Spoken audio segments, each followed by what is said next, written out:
One of the criticisms of neural networks is that they act like black boxes. So they produce a nice output, but we don't know which part of the input is important to produce that output, or any other internal feature of the neural network. So which layers are more important than others. So here are some techniques to try to understand that. Um, it should be acknowledged that this is not always needed. So in the sense that sometimes we don't mind if the network acts as a black box, and computing these features, these explanatory features, they are expensive in the sense that you have to do extra calculations. So Shapley additive explanations, this called SHAP, is one of these techniques. So let's say that we have um, a set of input variables that produces an output, and then we want to analyze what is the kind of global measure of the impact of each predictor. So which one of these predictors are more important to produce that output. So what we will do is to compute this thing here, and this thing here somehow measures the difference between uh, the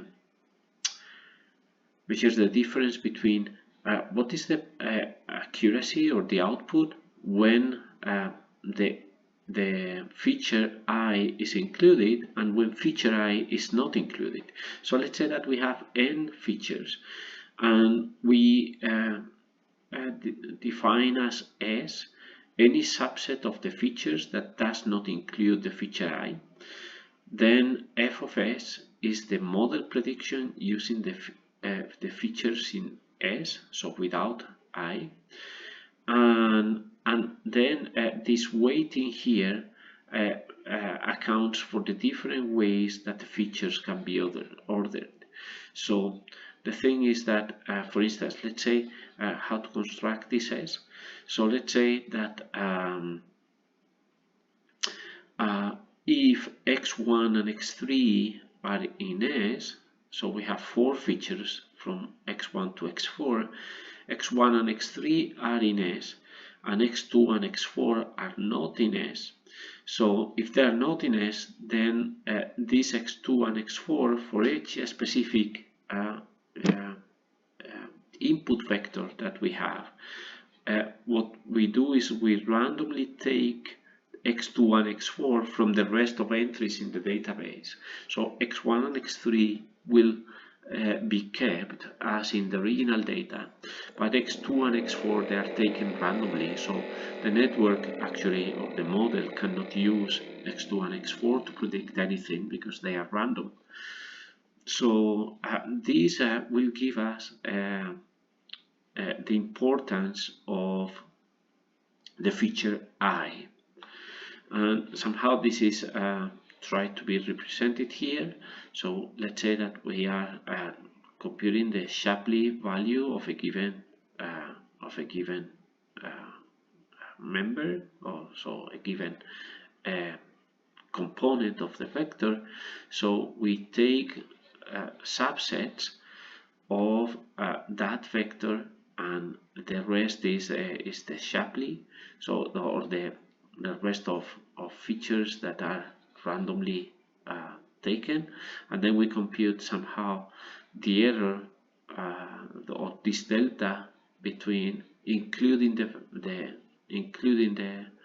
the component or not including the component, and we do it for pairs of component, triples of components, fours, or yeah, so multiple data sizes or component sizes, and then we can compute what is the importance of the input feature that we are interested in.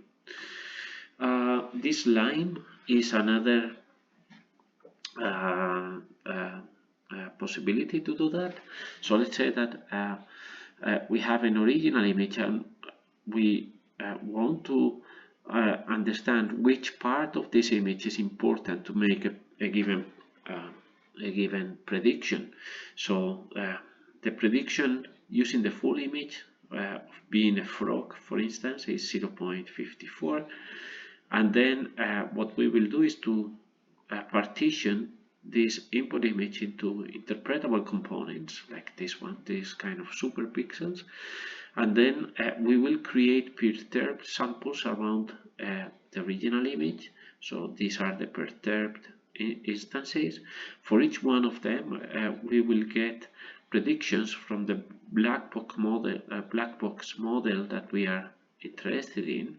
So these are the different predictions by the black box model, and so we weight the samples so that those that are closer to the original, so for instance this one is closer to the original because it shares more pixels, and this one is even closer because it shares many of the input pixels.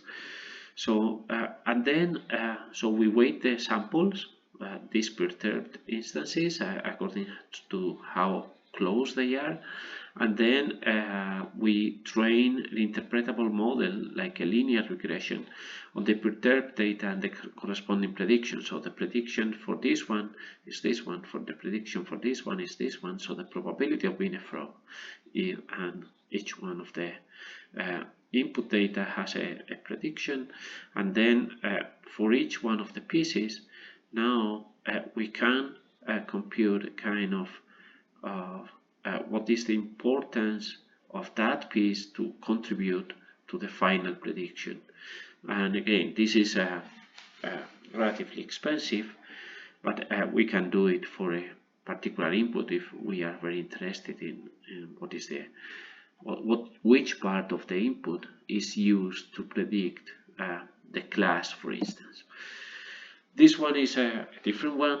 This gradient weighted class activation mapping. So what we want to have at the end is kind of this kind of maps. So we have an image, an original image. It has been classified as a dog, and then we want to know which part of the input image is the one that has more influence in this class assignment, like dog class. Okay, so this gradient weighted class activation mapping, first we have to compute the gradients, and then we take the mean of those gradients across the width and height dimensions, so across the different maps, and then we compute a weighted sum of the different feature maps, and then we apply a ReLU. So here we have it in code, so I think it is more clear. So first we have an input image, that is this input tensor. We go through the model, and then we have an output. This will be a soft class assignment. The predicted class is the maximum of this soft assignment, and we can produce this is a dog, so the predicted class is the maximum, and then we are taking the label from that maximum, and then we want to know which one or which parts of the input image are important to produce this output. So what we will do is we have the predicted class, we have the loss associated to this forward prediction, so we can propagate it back, and then for each one of the back propagation, so we compute the gradients. So for each one of those gradients we compute the mean across the image, and then we have those weights. We multiply the activations of each one of those layers by the corresponding weights, so these weights are coming from the gradient, and then we apply a ReLU. So this is how we produce this image here. Okay, and here it is somehow the mathematical description of that. So we have the feature map from the kth channel on a given convolutional layer. So we have the score assigned to that image, and we have in particular the score of class C. So we can compute the importance weights. So the importance weights is the sum over all pixels of those activations with respect to that one, and then we multiply the activation or the feature map from the kth channel by this number and compute the ReLU. So this is what was described here, but now mathematically. Another way to look at or to try to understand what the network is doing is by looking, for instance, if you have a convolutional network, to look at the kind of filters it is using. So for instance, here we are loading a pre-trained ResNet 18 model, so it has 18 layers.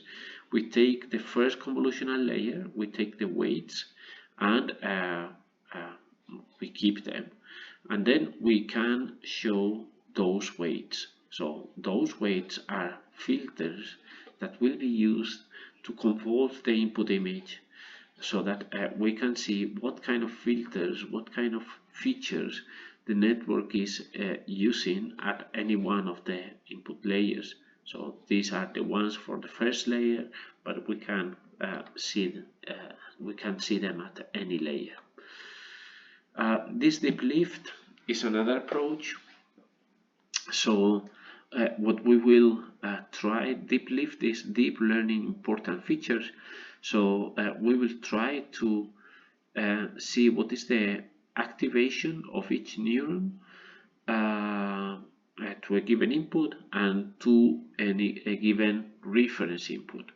So for instance, we give a neutral baseline like zeros or the dataset mean or whatever. We present now an image, and then we see what is the difference in the activation to the input image that we are interested and to the reference that are the zeros or the dataset mean, for instance. So let's say that we have a reference input vector x0 and it has a given score y0, and then we have the vector x with a score y. So we can compute delta x and delta y, and we would like to compute the relevance or the contribution of each one of these delta x to the delta y. So that will be computed in a process that is somehow similar to backpropagation. And it was devised to overcome a number of problems of the gradient-based methods. The gradient-based methods are the ones that we showed here, especially this one, that when the neurons are saturated, so for instance we are in these flat regions of the activation functions, then the gradients are zero, and even if the feature is important, but the gradient is zero, and then we cannot see. And so deep lift was devised to do that. And here we have a comparison of these three methods, and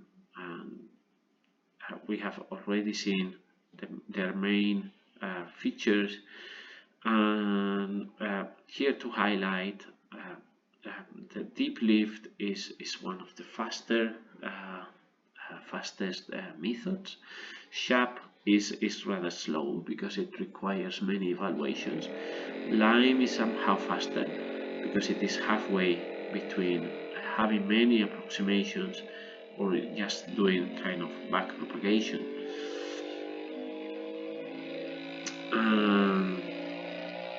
Yeah, so this would be it for the exploratory or explainable artificial intelligence. See you in the next video.